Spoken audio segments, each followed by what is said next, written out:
Bihari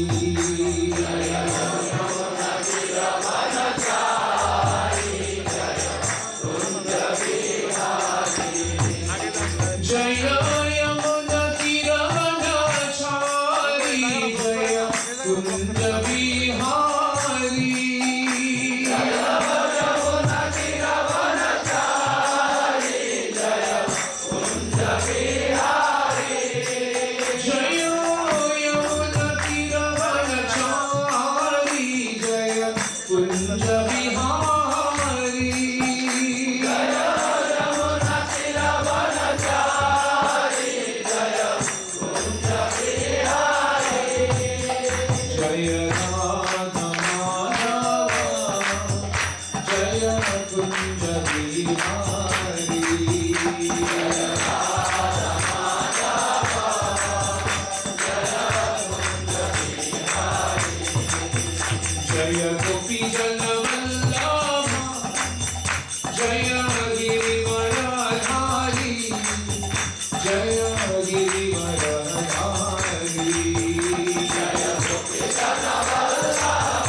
Krishna Krishna Hare Hare Krishna Krishna Hare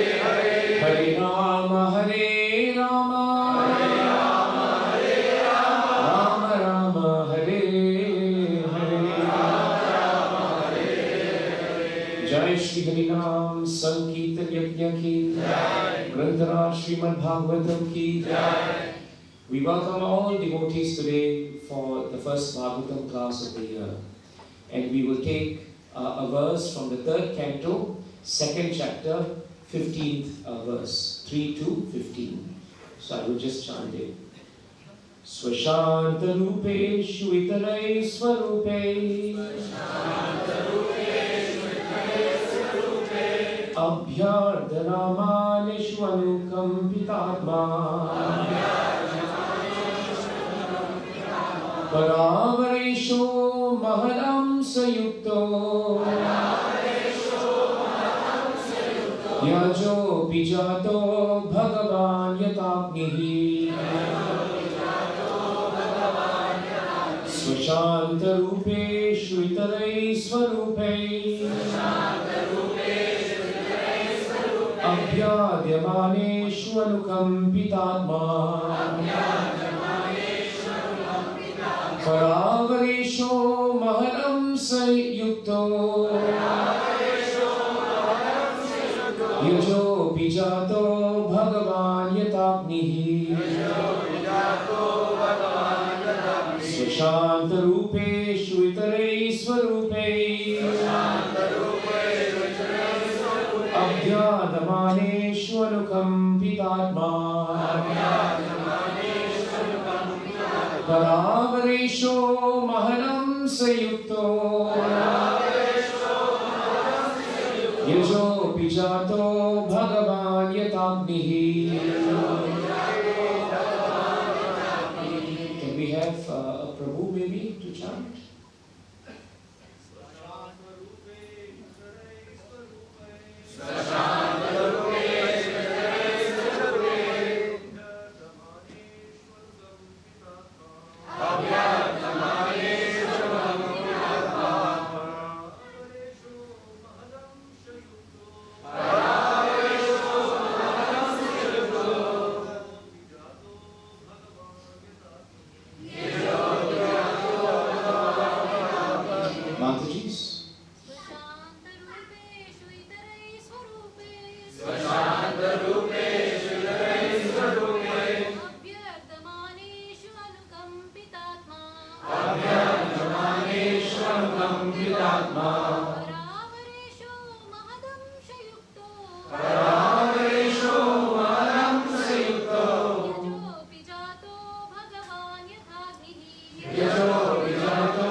Unto the peaceful devotees of the Lord, Itarai, others, non-devotees, Swarupai, according to their own modes of nature, Abhyadamaneshu, being harassed by, Anukampita Atma, the all-compassionate Lord, Para Avara, spiritual and material, Ishara, controller, Mahad Amsa Yuktaha, accompanied by the plenary portion of Mahat Tattva.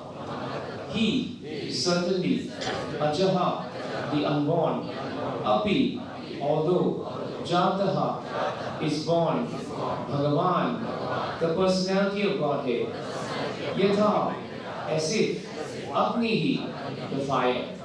Translation and purport by His Divine Grace, A.C. Bhaktivedanta Swami Srila Prabhupada Ki. Please repeat the translation. The personality of Godhead, the all-compassionate, controller of both the spiritual and material creations, is unborn. But when there is friction between His peaceful devotees and persons who are in the material modes of nature, He takes birth, just like fire, accompanied by the Mahat Tattva. Please hear the purport. The devotees of the Lord are by nature peaceful because they have no material hankering. A liberated soul has no hankering, and therefore he has no lamentation. One who wants to possess also laments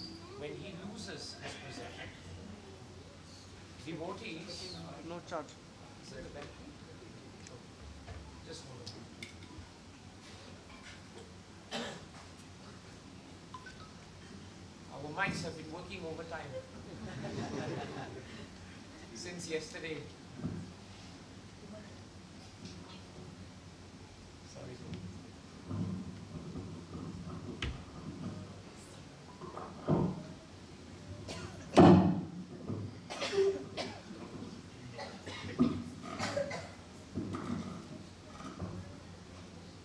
Let me see where I was reading.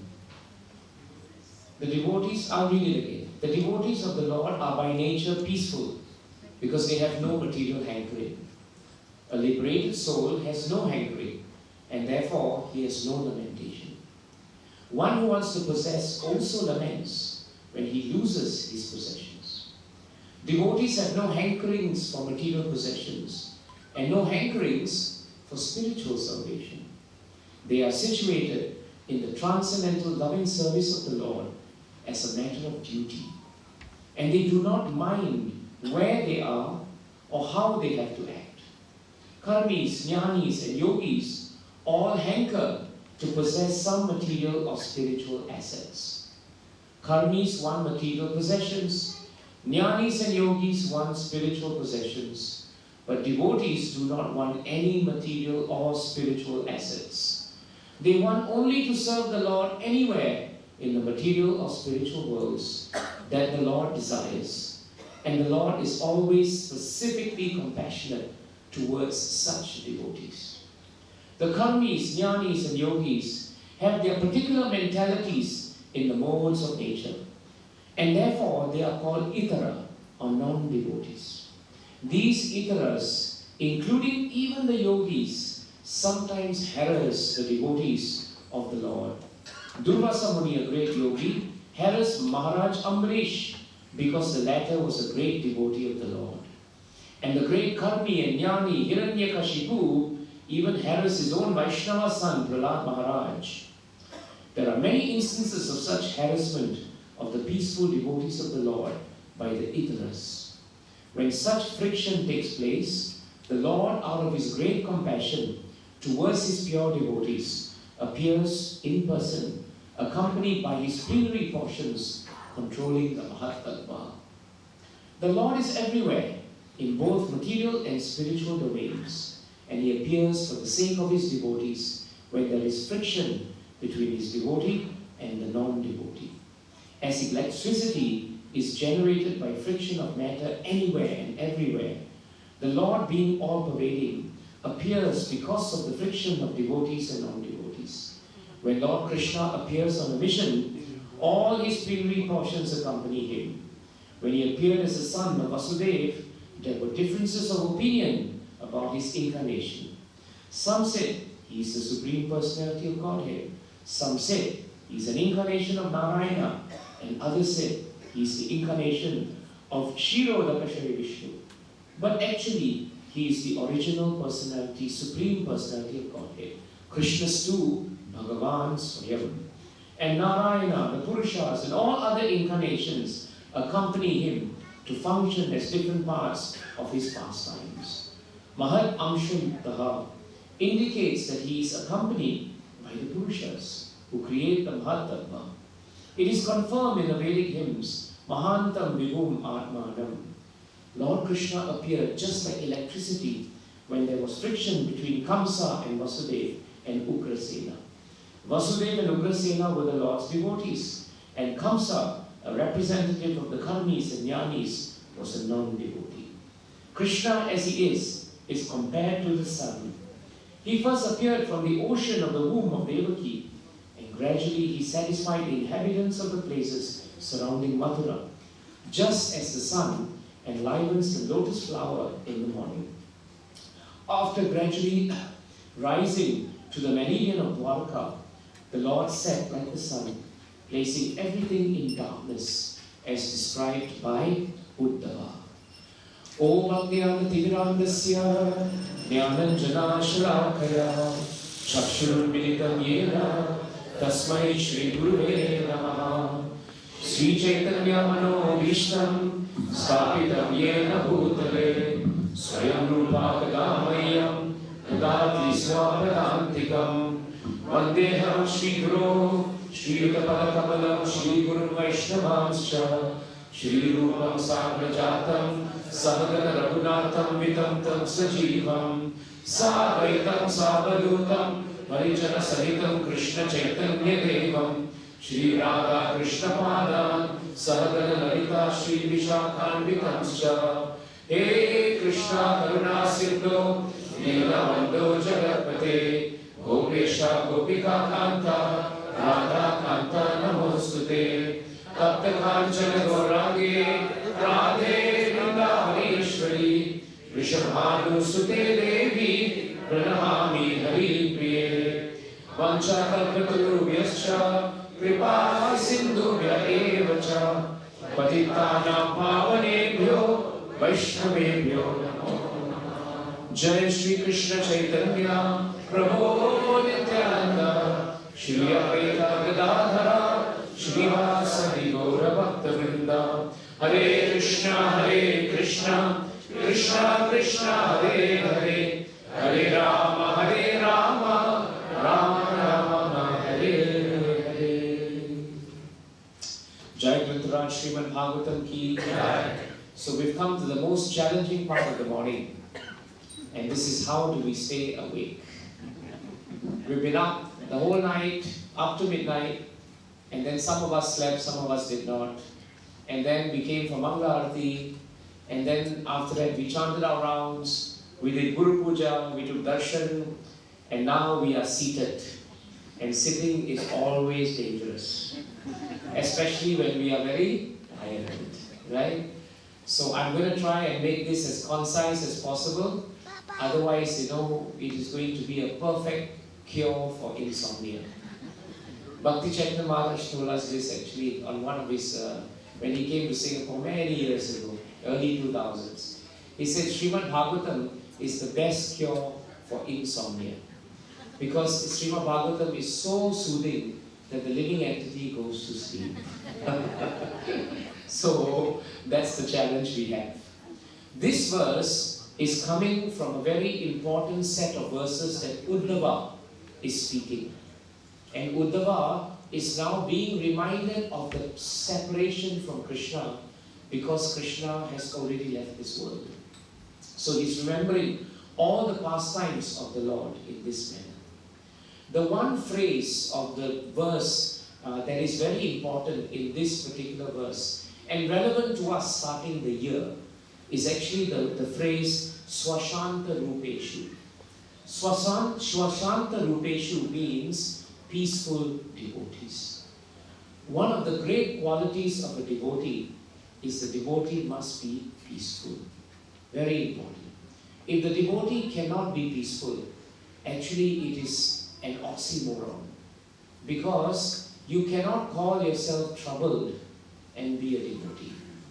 If you are troubled, then by Shastras, at the very most, we are on the third class level. We are Kanishtas.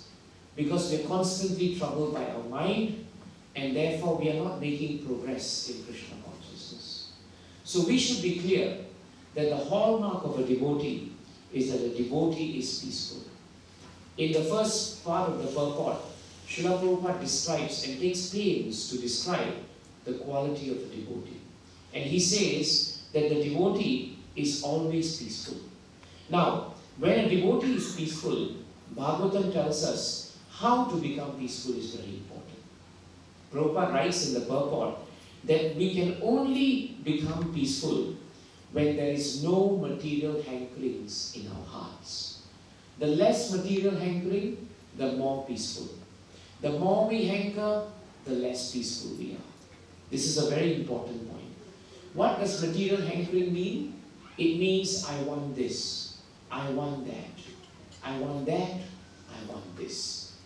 Does it mean only material things? No.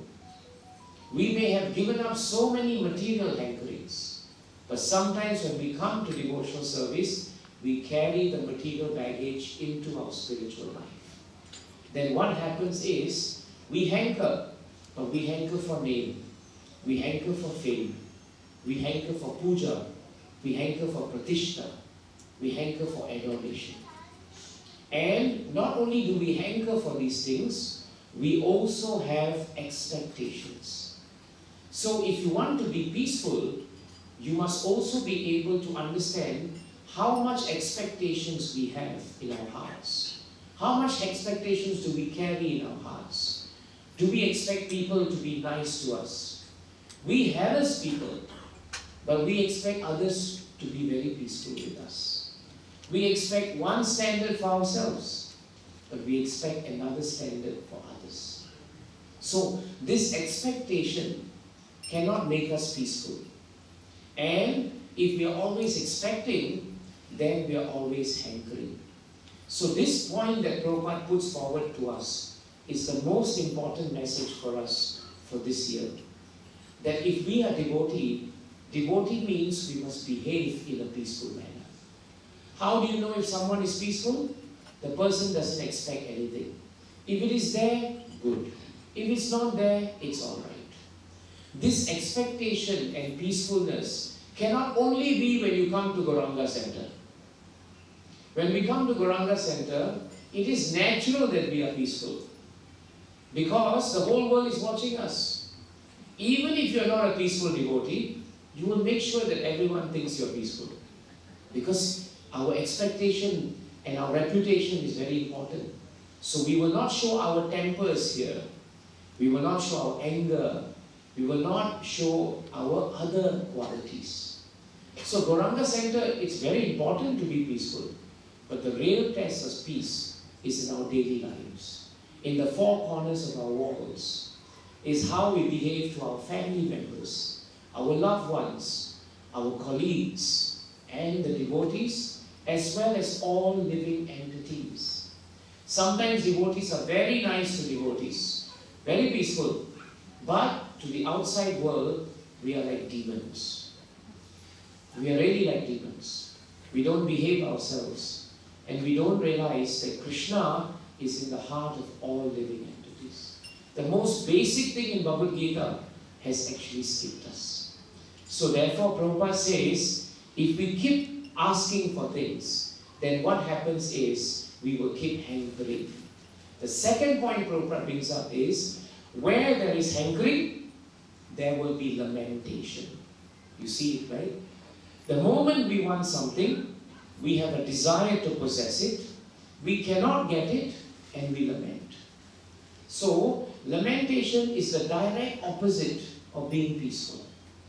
If we are always lamenting, it is very clear that we are always expecting. Otherwise, if we are peaceful, there is hardly room for lamentation. And if something is difficult in our life, tatte nukampam sushamikshmano Bunjana evatma kritam vipakam Ribhava purvir vidadan namaste Jivetayo mukti padase dayabha. If we are disturbed in any condition, then 10.14.8 of Srimad Bhagbatam is there to guide us. Because there, Brahma very nicely states that Krishna, those who are following your path, what are they like? Their mood is very nice. They treat all their difficulties as misdeeds. It's their own fault. They don't find fault with others. So if we are in difficulty, we don't look to others and blame them.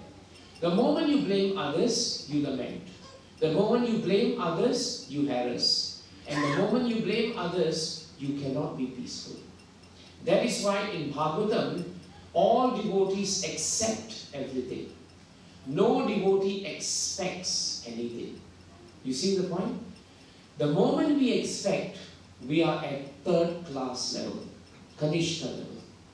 The Madhyama Adhikari does not expect.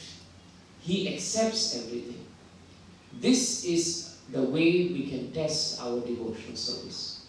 And the aim of devotional service, the symptom of devotional service, is how peaceful you are. This is very, very important. In 3.32 of Srimad Bhagbatam, Kapila Dev very nicely tells us what happens when we are not peaceful. Yam yam artam upadate Dukkena sukkena hetave. Tam tam dhunoti bhagavan puman sochati yakrite. It's a very nice verse. Kapila Dev says, whatever that is produced by the materialist with great pain and labor because of so-called happiness, in the end, Krishna as the time factor will take away that. And when he takes it away, the conditioned soul will lament. This is Bhagavatam. Whatever that you think belongs to you, eventually must leave you.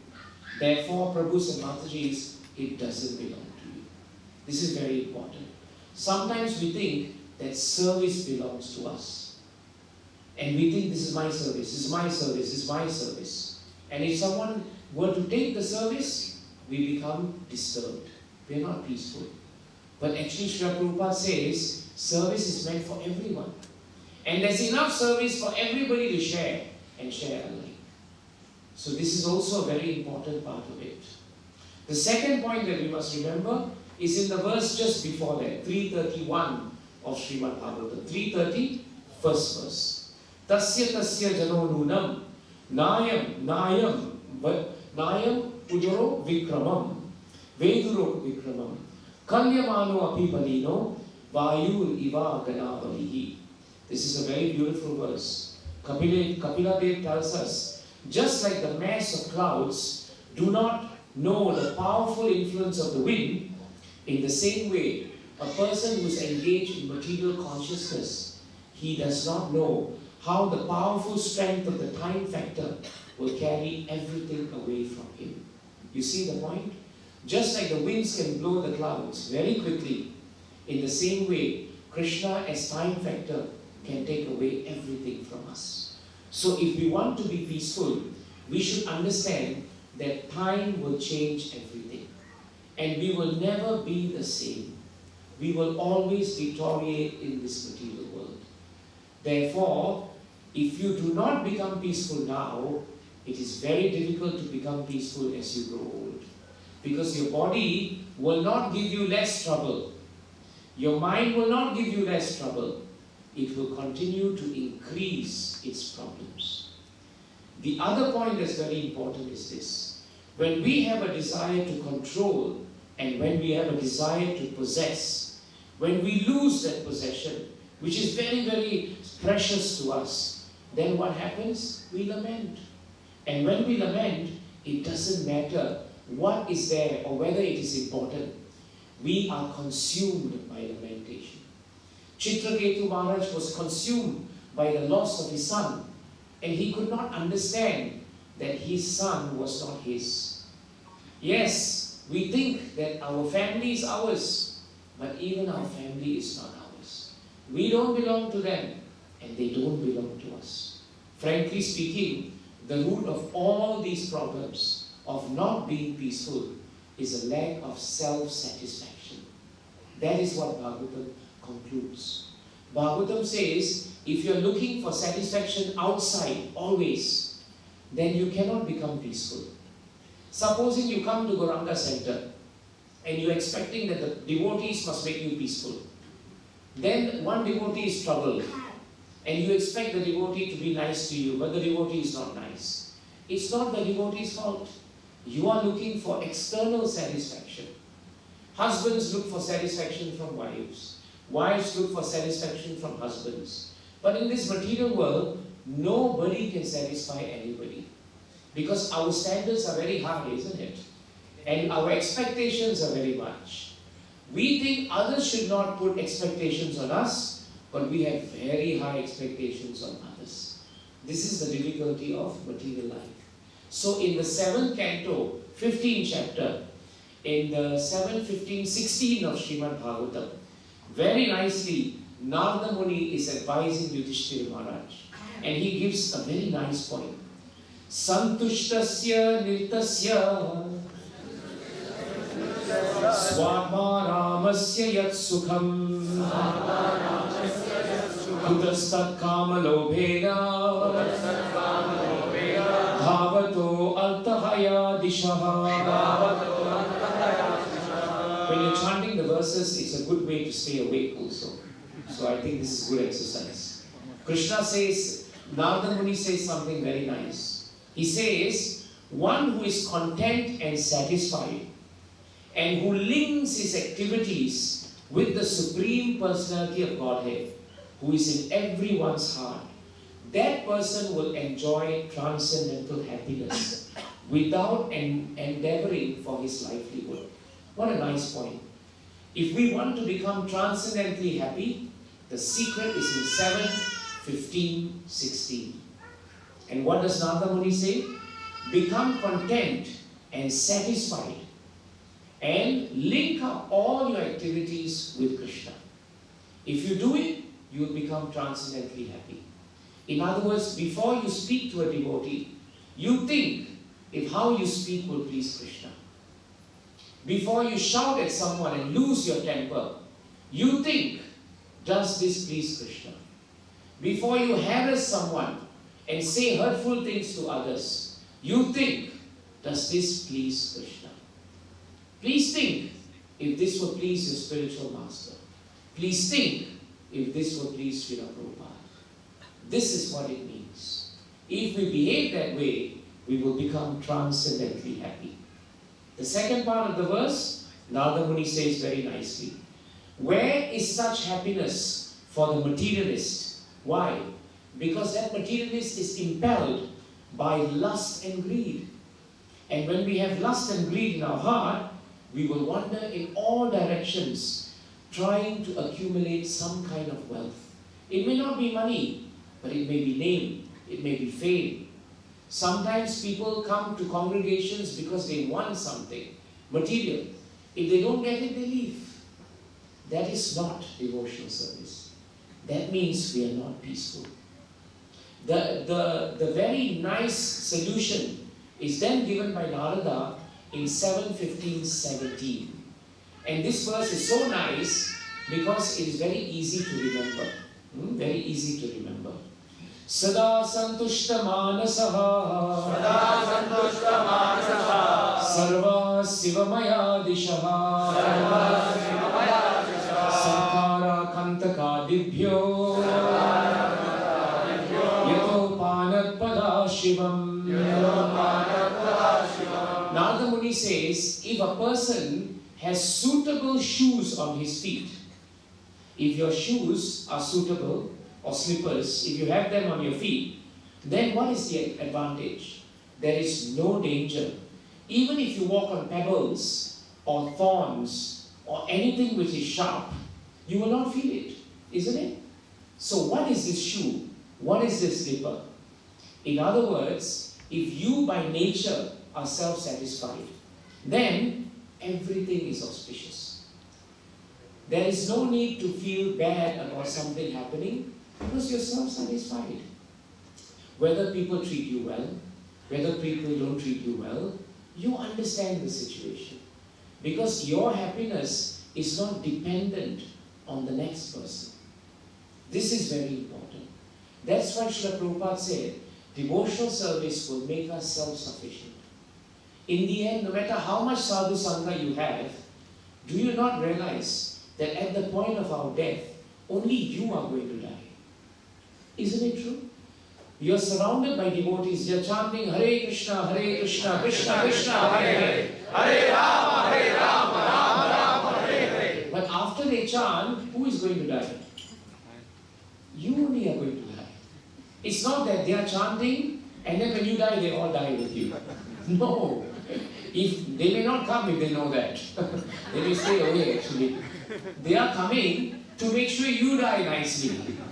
But they are not going to die with you. You see the point? So ultimately, you are going to pass from this world. We are going to pass from this world alone. We are surrounded by the devotees, but we are alone. So if we are not self-sufficient, if we are not self-satisfied, if we don't wear the suitable shoes on our feet, then wherever we go, every little bit on the feet that will touch the feet, it will make us disturbed. It will make us disturbed. So when we come out of Gauranga Center, you will all look for your shoes and your slippers. Hopefully you find them, right? But if you find them, you will realize that the moment you wear them, you can walk in Strangle Road in peace. Isn't it? Don't have to worry. Otherwise, Strangle Road is not very clean. And you don't know what you're stepping on actually. Isn't it? That's why we have the slippers. So the slippers help us in the world. In the same way, Narada is saying, you please have the slippers and the shoes. You please become self-satisfied. And when you are self-satisfied, then there is no distress. Indeed, he feels happiness everywhere. So this is very, very clear. Who is the best example of Santushtaka? Srila Prabhupada.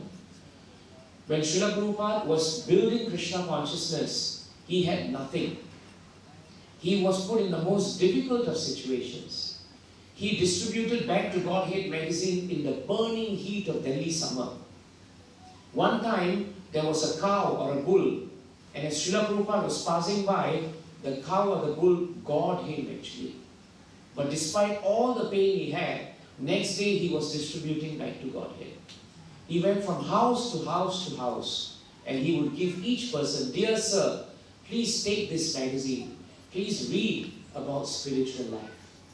Years later, Srila Prabhupada was the leader of ISKCON. He had so much wealth, he had so much of opulence, and yet he was never touched by it. The same shoes he wore when he started a devotional service was the same shoes that he wore when he ended his time here. And what was that shoe? His self-satisfaction. Wherever Srila Prabhupada went, he maintained his routine. My Guru Maharaj told me that wherever you are, if you can maintain your routine, that is a symptom of your self-satisfaction. Very important. Wherever you go, whether you go India, whether you are here, whether you go parikram, if you can maintain your spiritual routine, it is a sign of your peace and a sign of your self-satisfaction. You're not disturbed. Prabhupada was the emblem of that. Wherever he went, he continued his daily routine. Chanting, reading, writing, there was no change. And that is how we must be until the day we grow old. There are so many devotees here who have been giving service for years. They are self-satisfied and they are very peaceful in their service. And they don't harass anyone. In fact, they get others also to do nice service. This is the mood of a devotee. Therefore, material assets, Prabhupada says in the purport, going down a bit, are not important to the devotee. Whether you have a car, you don't have a car, it's not important. You can still come to the center. Whether you have money in the bank or not so much money in the bank, doesn't matter. Ultimately, you can still do service for Krishna. Whether you can sing well, you can't sing well, doesn't matter. Even if you sing very badly, Krishna accepts it because he accepts what you sing in your heart. Maybe you don't know how to decorate very nicely, but Jagannath does not reject what you do. He always accepts. Why Krishna accepts everything you give? Because he's self-satisfied. That is why he can accept everything. You see the point? Therefore, how we accept everything is dependent on how self-satisfied we are. This is Bhagavatam. Bhagavatam is not in the sky, Prabhus and Matajis. It is all about the values and our qualities and our behavior. That is what pleases Krishna. That is what attracts devotees. And devotees are not even attracted to spiritual assets. Can you imagine that? Vritasur, in the 6th canto, 11th chapter, 25th verse, he sings a beautiful prayer. Nanaka prishtam, na chaparameshtam, na sarva bhaumam, na rasadipatyam, na yoga siddhi, apunarbhavamba, samanjasatva, virahaya kangshe. Let's sing it again. Then we'll all be awake. Nanaka prishtam, na chaparameshtam, na sarva bhaumam, na rasadipatyam, na yoga siddhi, apunarbhavamba, samanjasatva, virahaya kangshe. See the translation. This is exactly what Prabhupada is saying in our purport today. Vritasur says that I don't desire the heavenly planets. I don't desire these earthly planets. I don't desire to have dominion over the lower planets. I don't desire to become master of powerful mystic yoga. I don't even desire liberation. If all of this, right, will make me give up the lotus feet of the Lord, I don't want anything. Anything. That's why our prayer for 2024 is pure bhakti. Pure bhakti means we don't want to go out of this place or go anywhere if it means we cannot remember Krishna. If Krishna wants to take us back to Vaikuntha Loka, Vrindavan, Golok Vrindavan, then it is up to him. But wherever we are, if we can do service for Krishna, that is Vrindavan. Prabhupada said, wherever you can remember Krishna, that is Vrindavan consciousness. You may be in Vrindavan and thinking of Singapore. We may be in Singapore and thinking of Vrindavan. Which one is better? Being in Singapore and remembering Vrindavan. That is very important. If you go all the way to Vrindavan and in your dealings with devotees you become disturbed, then where is Vrindavan consciousness? What is the point? If you're in Singapore and you're very peaceful and remembering Krishna, then this is Vrindavan. This is Vrindavan. So this is the mood of Vritrasur. See the next verse he sings. We can sing that also. Ajata Bhaksha. Let's sing it together. Ajata Bhaksha Ivamataramukha Samyam Yata Shudara Shudata Priyam Priyeva Vyusitam Vishanna Mano Ravinda Shadudek Shadekvam. Jai Shri Jagannath Baladev Subhadramaya Ki. And see the translation. This is the mood of a devotee. This is how a devotee is always peaceful. Vritrasur says, just like the baby birds that have not developed wings are always looking to their mother to return and feed them. We are always looking to Krishna like baby birds. Krishna is our mother bird. Second example, all the small calves, they are tied with ropes, but they wait anxiously for the time when the milking is coming and they can run to their mothers and they can take milk. Do you know that if you release 3 calves and 3 cows are there, they will never mistake the mothers. They will know exactly who their mother is. You don't know. I don't know. But they know actually. They are directly going to the mother. This is the speciality of the calf. They know. They know. Sometimes human babies, they will run. They think it's a mother, but then they realize, hey, this is not my mother. Have you seen it? Then they will run to somebody else. The humans are not as intelligent, but the calves, they never go to the wrong mother. This is why Vritrasur is saying this point. Third point, just like a morose wife, she's waiting for a husband who's gone for travel. But in the meantime, she's anxious to wait for him. And when he comes back, he gives her satisfaction. In the same way, Vritrasur says, Krishna, I always yearn for the opportunity to render devotional service to you.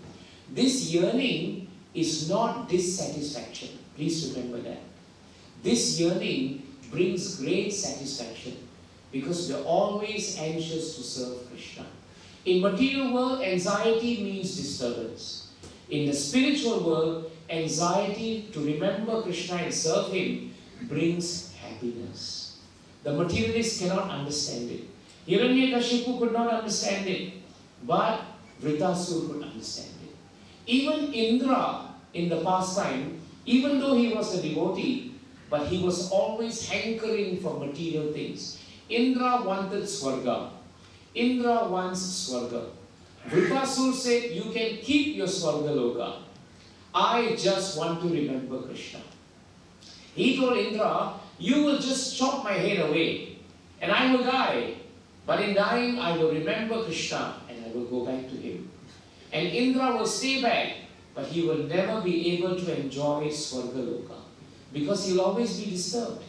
You realize Indra is always disturbed. Who is going to do Ashwamedha sacrifice? Who is going to take away Govardhan Puja instead of Indra Puja? You see, he's always disturbed, isn't it? So many times they are coming to Lord because they are disturbed. So you see, if you are a pure devotee, then you are not disturbed. But if you're a mixed devotee, you will be disturbed. The materialist is also disturbed. The karmis who are running after work and result, they are disturbed. So if you work for Krishna, but you say, Krishna, I want results from my work, actually you are karmi. Please remember that. Sometimes we work for Krishna and we get very disappointed Krishna has not given us result. Actually we are Hiranyakashipu. That is what the purport is saying. So don't work for Krishna and then expect Krishna must give you all the things the way you want it. Who are we to demand this from Krishna? He is our Lord. He will give us what we want. We must be satisfied with what comes our way. Hiranyakashipu was a jnani. Can you imagine that? People don't realize that. Huh? They always say he's asura. But Prabhupada says he was a karmi and he was a jnani. That is why in Bhagavad Gita, when people say that karma yoga and jnana yoga are just as important as bhakti yoga, please, that is a misconception. Jnana yoga and karma yoga must be infused with bhakti. The moment there is no bhakti, it is very easy for us to degrade into jnanis and karmis. And then we will be running after work with result, or we'll be running after knowledge for power. That is Hiranyakashipu, and that was Durvasa Muni also. And now we come to the other part of Bhagavatam, today's purport. Those who are not peaceful, they will be disturbed. And those who are disturbed, not only will they be disturbed, but they will harass other people also. Hiranyakashipu was always disturbed. He was envious of Krishna. Therefore, he decided, let me terrorize the universe. And so the first terrorist in the world was actually Hiranyakashipu. Long before all the terrorists came into the material world, the mother and father of all terrorists was Hiranyakashipu. And he harassed, starting from his own son, because he could not take it that Prahlad was very sadhu, but he was very agitated. Let me ask you a question. Have you all spoken to devotees who are very sadhu? When you try to make them irritated, they become more sadhu. When you try to harass them, they become more sadhu. Then your blood pressure will go up, isn't it? Have you sometimes, especially husband-wife situation, devotees always come to me and say, Prabhu, the more I try to, the more disturbed I become, the more peaceful he becomes. And when I see that, right, I can't take it. He becomes like a yogi, and I become like Hiranyakashipu. So actually, we are envious of those who are peaceful. And we harass them because we can't be peaceful. You see the point? Just like sometimes we tell people, we have now given up meat eating, right? We have given up smoking, drinking, all these things. Maybe last time we used to like it. Suddenly someone comes and we find out they are our friend and they are smoking and drinking. Suddenly we become very upset with them. We scold them, how can you eat, how can you drink? But either we are really saying that because we desire their welfare, or we are very frustrated because we cannot drink anymore and we can't smoke anymore. Sometimes we hear of people going to watch cinemas and then devotees say, oh, we cannot go and watch movies. Then when someone goes to watch movie, we say, you are in Maya, Prabhu, you are in Maya. Actually, we want to watch the movies, but we can't because everybody is watching us. So then we become disturbed and we harass others. You see the point? So actually, harassing others, causing others disturbance is a sign of our lack of peace. Please remember that. If you are constantly harassing people and finding fault with them, you are not a devotee. Please remember that. Bhagavatam is very clear. You are not devotee. And when that happens, right, Krishna will protect that devotee and he will burn you. Please remember that. Don't think that Krishna only came to kill Kamsa, right? And don't only think that I am devotee, dhoti, tilak, kurta, therefore I am devotee. No. You are defined by your behavior as a devotee, not by what you wear. And if we are harassing others, then we are